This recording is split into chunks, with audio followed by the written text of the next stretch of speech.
What's up, Limitless Live family? I'm your host today, David Zay, head of sales for Limitless Minds. Really excited for the show we have in store for you guys today. Today's guest I've been quietly following for quite a while, and I've just been lucky enough in the past few months to start to develop a relationship with and get to know and learn from him. Our guest today, Matthew, has served as an Army captain in the 82nd Airborne Division, as a psychological warfare officer, has led teams for some of the world's largest medical device companies. After leading a massive biotech sale to the largest medical device company in the world, he decided that wasn't enough challenge. Let's jump to a different agency and start, my own healthcare agency company. The Feed he started, which has been voted the #1 healthcare agency by the American Marketing Association. His journey from paratrooper to entrepreneur was featured in the best-selling book, Escape from the Cubicle Nation. Really excited to welcome to the show and get into the mind today of Matthew Ray Scott. Welcome. David, it is great to be here with your viewing audience. We're excited to dive in and grab a chat. Yeah, no, welcome. Thank you for being here. Obviously, they got to hear it from me, but really quick, I'd love to give you the floor and give you a chance to really introduce yourself. Yeah, so as you mentioned, bio, my transition is perhaps a bit unlikely for some people that are watching. You don't necessarily have to go out of airplanes for a living, learning how propaganda development works when bad people try to overthrow the government. You may not have to go that route, but what I think I'm in alignment with everybody on this topic, this of self-identity and our mindset. Our mindset, it is easy for us to fall into a mindset. What is our job? What is our career? And David, is that we will have viewers after they participate in this chat go, wait a minute, my self-identity was never being quote unquote sales rep. My identity is framed around being a creative, being an entrepreneur or an intrapreneur. And that's my hope, that people will walk away with that confidence, throw away that old self based on who you thought you by job title, but coming. Yeah, no, I love that. And so we were actually having a conversation the other day in prep for this, and we were diving a lot into that. And I think your story of the transition in your career of identity versus current job title is really important, right? Because you were a VP of sales and a co-developer of a company that sold for like 16x earnings to Medtronic, which is relatively uncommon in the medical space to sell that high relative to earnings. And you said, that's not enough. Let's break off the golden handcuffs and let's start my own thing. And, I think we were having the conversation because, I was in medical device, I was with Stryker, I was with Arthrex, I was with Horizon Pharmaceuticals. And all of a sudden now we're on the other side of the business selling to those organizations. And it's so interesting because all of that experience lends to a future state. But, I'd love for you to kind of dive into that. Like, what actually spurred you to make that, as you called it, kind of illogical shift? The greatest career move ever. I was laid off. So it goes like this, David. After we sold our company to Med, that was a big win for everybody. I was called service with my buddy, the CEO. We were part of a company. It grew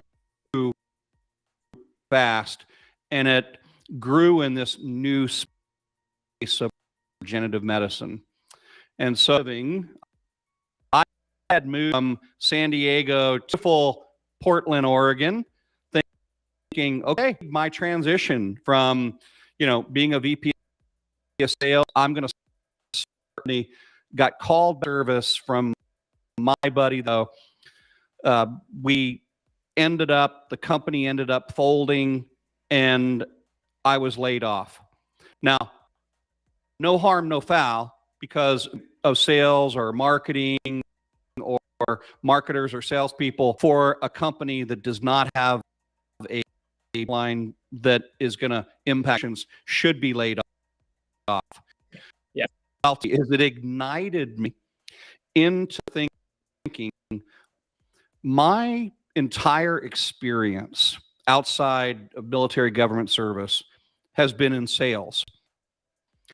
Rarely, David, I bought into the mindset that I'm just a real person in medtech. And you went through the same transition. Stryker. I worked for Medtronic, Smith and Nephew. And one find oneself in a big organization. But the limiting factor of that is when your mindset goes, this is to do. I have to find a job in sales. And 41 years old when I got laid off, old enough to say, I don't want to in med tech anymore. And I was experienced enough to realize, hey, if I can sell and I have creative ability, I can reframe and repurpose the next chapter in my life. And that's where I came up with this concept that I coined, and we can get into it if you want to, but that's lifestyle design entrepreneur. And that's what I wanted to be in my transition. And that was 13 years ago. That was 2 businesses ago. And David, in the process of these 2 businesses, I realized something.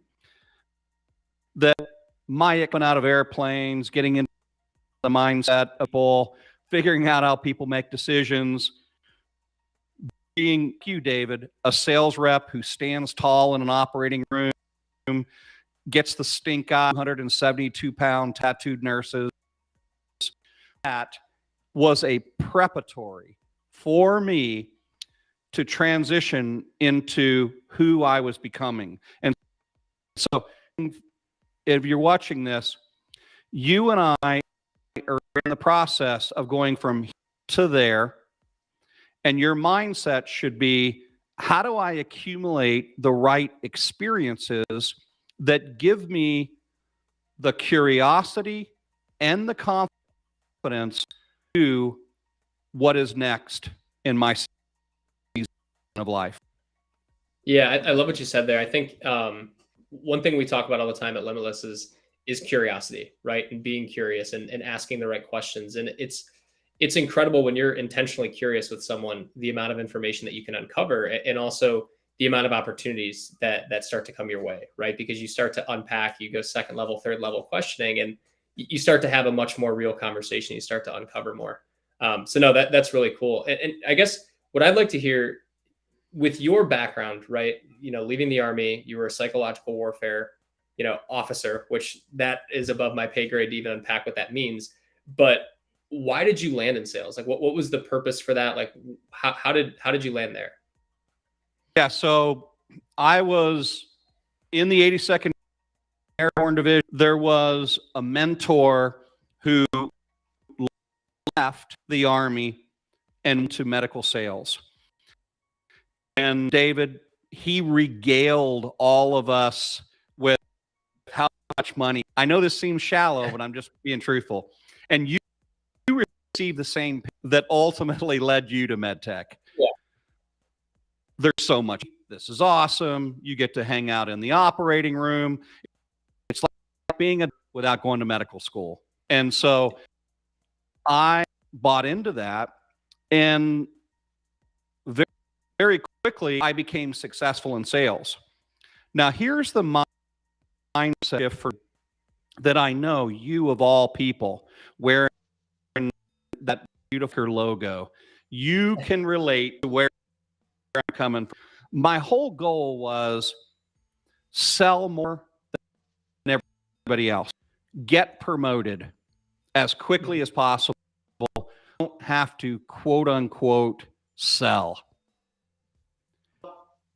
Within 6 years, I was a VP of sales. So my identity and my mindset was, I got promoted. I quote unquote don't have to sell. Rather, I can just lead other people to sales success. Boy, oh boy, was I naive. Was I narrow-focused? You see, what I learned through ascending the ranks is we're all in sales. Just people don't know it yet. And you know this through lists. I know this through Virtual Sales RX. We are dealing with professionals that are quote unquote not only coded sales, but they're business owners, they're business development people, they're marketers. And so they come to Limitless Minds and they come to Virtual Sales RX because the realization that we're all in sales, and sales no longer has to be the false image that we once had. High pressure, hashtag persuasiveness, hashtag hustle. Rather, sales is a commune modality. Sales is a methodology, and we're all in sales. Just most people don't know it yet. Yeah.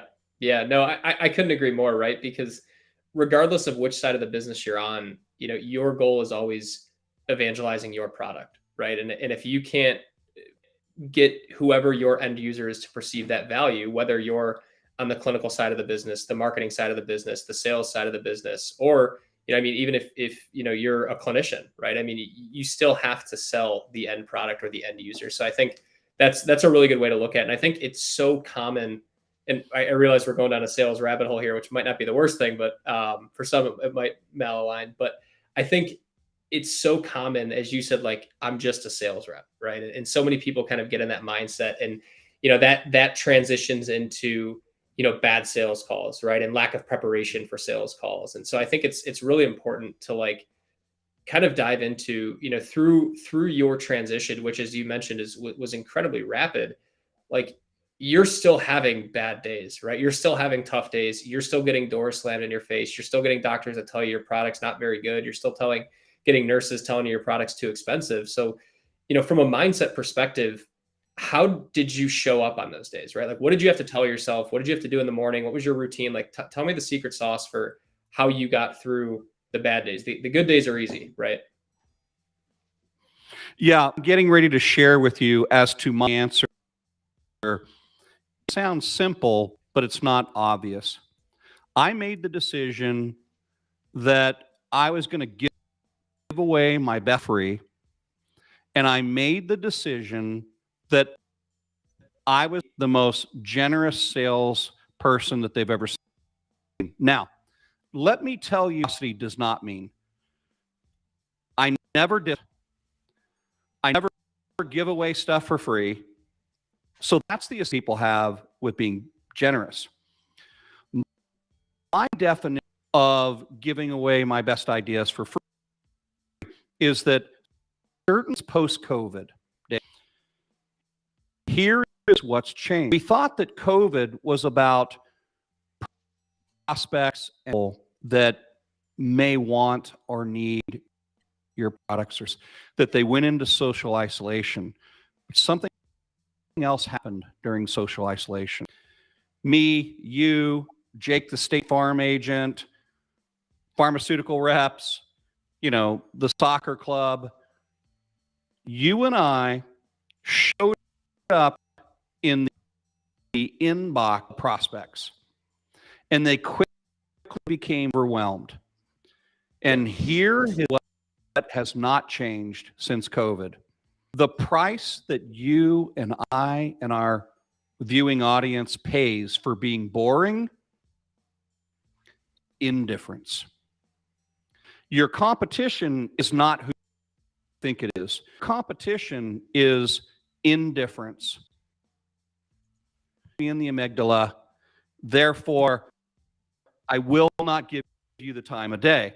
So that occurred for me over the informational time period is I began to say, what's most important to be a problem solver, and through being a solver, become indivisible in the mindset of minds. And the answer that I with was I began using personalized videos right around COVID, because David, if you like to be a problem solver, and we can agree that during COVID, it's not like we could just show up at our customers' offices. The transformation that occurred to me was in time shifted. What I could take this webcam that you and I are speaking on, give away personalized value 1 minute at a time. That create a mental stop sign that ultimately would lead to more people going, that's interesting, tell me more. So a big transformation for me. It's not that personalized videos are new. Rather, it's my emphasis of, is it more difficult than ever to engage with people? Sir, yes. Yes. Resounding yes. Why don't I be my best version of myself? And you that, hey, David, you ready for this? Buy into this whole corporate athlete that you have going on at Limitless Minds. I am a corporate athlete. And so yeah, if I'm an athlete, I need to align this and this the exact way that my ideal customers prefer to make decisions. So, long story short, figuring out how to sell things to people, place 100% focus on how do my ideal client prefer to buy. Yeah. Hence, Virtual Sales RX. Yeah, no, I love that. And I think one of the things that we talk about, when we're trying to engage with an organization, I'll say is kind of the early stage process of interviewing your sales reps, right? And so often, especially in the pharmaceutical and medical device space, we have every piece of data you could ever imagine, down to how many prescriptions Dr. Jones is writing for osteoarthritis of the knee, right? We give them every possible hard skill and piece of data they can have. But the only check of the box from a mindset perspective is in the interview, right? Hey, how did you handle this challenge? Or when you were approached with this, or what was the best thing, the largest thing you had to overcome in your career? And then we kind of just like check that box and move on, right? It's really interesting because I think it's really important that, you apply those types of mindset techniques, not only to just, who you are as a professional, but who you are as personal. And I think, one of the concepts that you and I have talked a lot about is neutral thinking, right? Essentially, look at the situation, understand what the facts are, and let's get behind the best actions and behaviors to put ourselves in the best position for the best step forward, right? And that's exactly what you did with Virtual Sales RX, right? You could have sat there, and I love the phrase you use, sea of sameness, because I always describe us that, right? There's a million learning and development companies out there, but they're all doing the same thing, right? And you're taking the time to be aware of where your customer, meet them where they're at, right? It's kind of one of the old adages in sales. And I think, you could have sat there and just said, hey, we're just going to send more emails. We're just going to make more sales calls. We're just going to do more X, whatever more X gives us more Y. We're just going to continue to do that. And I think it's really cool because it's really differentiating the space right now. And I think it's going to be the gold standard in a few years. So I'm happy that, we're on the Limitless Minds team's on the train early. Yeah. What you're preparing us for is this concept of, we're all psychologists who care enough to identify what empathetically moves our ideal customer base. See, the mindset, and this is me putting on my behavioral psychology hat here, what the change that occurred during COVID is you and I, David, when growing up in the ranks of medtech, we were taught, hey, people make purchasing decisions intellectually. COVID hit, here's what happened. We began to follow the data. And what the data told us was there's a chance in how people use products and services. And that changes. People make purchasing decisions empathetic, not intellectually. They make it on, can you this pain? Can you indwell in the rites of passages and the rituals of becoming a limitless mind corporate athlete? Can you virtual and time shift sales or X? So it's based pain relief, perspective, and problem solving. It's not based on poor pricing. And so if you people make decisions, and everyone who is listening to me right now, you must place an emphasis on understanding the people for whom you want to serve, how they prefer to engage and make decisions. It's critical. Yet, you and I were taught how you sell better. Here's how you prospect better. Here's how you follow up better. And what you're teaching and what we're teaching is that alignment of empathy meets people prefer to make decisions. And so I'm grateful that we're a part of that. Yeah, likewise. One of the phrases you always use, I think, really hammers that home in a pretty short clip, and it's people buy from people they know, like, and trust, right? And I think if you can have that empathetic approach, you're going to get to that know, like, and trust space a little bit earlier. So another thing I really like to focus on in these, Matthew, is I kind of think of these like what's the newspaper headline the day after, right? What are the key takeaways? And you've had a pretty incredible career in a lot of different spaces, and so what I think would be really valuable for those listening now and those that listen a little bit later is like what would be your key takeaways, right? Like what drives you? What if you had to start all over again, what would you tell a younger self to get to the shoes you're in now? Experience trumps promotion. That would be bullet point number one. You and I are trained in vertical thinking.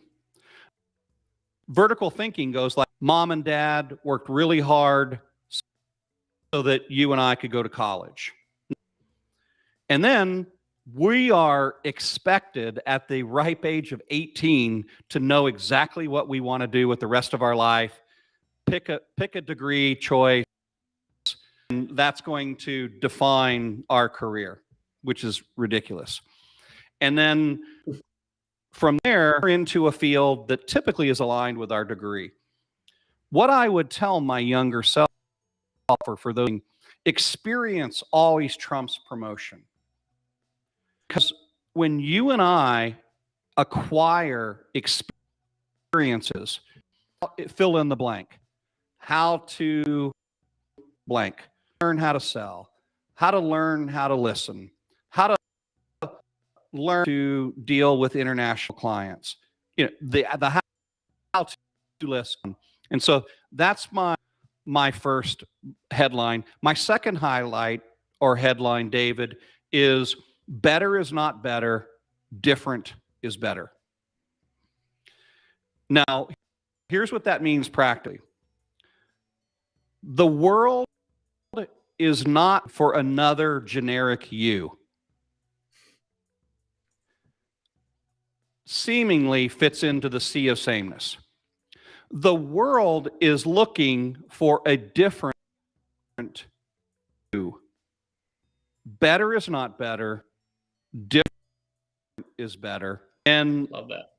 It impacts us in everything that we do. So obviously my job experience is all over the map.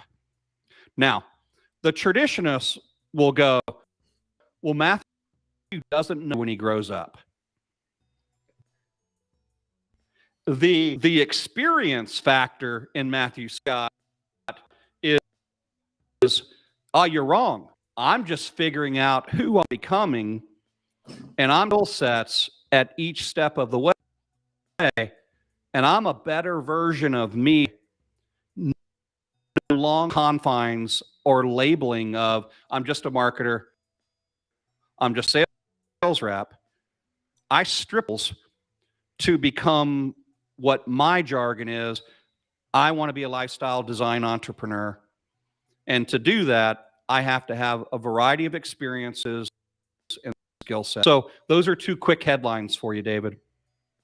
Yeah, I love that. And it's so true, right? Because we get so caught up in the day to day. And, I mean, the old phrase of, see the forest through the trees, right? And, I think I'm in a situation now where, I'm engaging with, sales leaders and execs at big ticket pharmaceutical, medical device, and, financial services companies. And I have conversations day in and day out about like the implants on my back wall, right? Which, those are for a 71-year-old obese patient who needs a new knee, right? Which has nothing to do with what we're talking about on a day-to-day basis. But that experience set isn't wasted, right? It's just repositioned and repurposed, and it's used as a credibility stamp, right? You said the striker badge, right? It's all over the place, but you take that experience with you, no matter where you are. And I think if you start to think like that, forward thinking, you're going to show up a better version of yourself in your current role, right? Because even if your current role isn't the role you want to be in, it's still going to position you to show up better because you're looking at that role that you want to end up in. And you minds do such a good job of helping us cross the chasm in these mindsets that we need to make. You see, David, you and I and many of the viewers who are watching us, we came from the environment for the love of all that's holy, man, fit in, don't stand out. Can you imagine, David, how long track would have been? You're at Stryker and I'm at Medtronic. Can you imagine how short our career would have been if we would have compliantly and creatively jumped on LinkedIn and shared value? We would have been told, shut up and dribble, LeBron. So here is the transformation that all of us need to make. This is such a limitless minds cross the chasm moment and in the 1 minute that we have left. But this is so important. It's what's happening. You've been taught to fit in and not stand out, but you got it twisted because you thought that standing out meant that you had to be self-promotional. And that's not the case. The key is we lead with self-awareness that allows other people to find themselves within our story. See the difference? We all know what self-promotion looks like and sounds like. It's cheesy, it's bad form. We all know what it sounds like. But when we lead with self-awareness, other people can find themselves within our and it develops no like the modern day entrepreneur will lead with self-awareness, give their best ideas away for free, and will focus on the shifts that you teach as a corporate athlete that get them from here to there. Yeah, I love that. And to take that a hair further, I know we're right about a time. We talk a lot about starting with gratitude, right? And if you can start there, whether it's starting your day with gratitude, starting your work day with gratitude, starting a conversation with your spouse, your friend with gratitude, it's always going to put you in a position of the barrier being lowered, right? If you're going into a tough conversation or a tough day, it's really easy to get caught up in, the challenges that are coming your way versus, the mindset of I have everything that I need and I'm lucky to be in the situation that I'm in. And so I think, that is a sense of self-awareness, right? If you can start with grace, you're going to be in a better situation going forward. But that's about where we're at from a time perspective. Matthew, I want to give you a chance. We talked a little bit about virtual sales RX. We're using it at Limitless Minds, and I think a lot of our customers could benefit from it. But where can we find you? Where can our audience find you? Feel free to just shout that out, and Mario will throw it in the chat. At Virtual Sales RX, we're helping people use personalized videos to differentiate, build trust, and ultimately attract more ideal clients. That's what we've learned about personalized videos is they're really trust triggers. So if you're interested in not only learning more, but typically you have the challenge of, I'm finding it difficult to engage with people. I'm finding that I'm not scalable. I'm bound by appointments. I don't have time to cross the globe, then Virtual Sales RX may be a fit for you. So it's quite easy. You just Virtual Sales RX, and it will take you to our website, our learning management platform, and we've got courses that are in a line affordable with all people. And David, we're training not only salespeople, interior decorators, homicide investigators, real estate agents, plumbers. The world knows in this modern economy, our biggest challenge is indifference. And for people that are watching us, you can double down doing what you're doing, and you're going to continue to get what you're getting. Or you can pivot the time that it takes to build know, like, and trust. Love that. Matthew, this was awesome, man. I appreciate it. To all of our audience listeners, appreciate you guys. You know where to find us. Check us out at Club Limitless, the app, or, we go live every single day at 12:30 Eastern. But that'll be it for today. Happy Friday. Appreciate you all. Thanks, David. Matthew.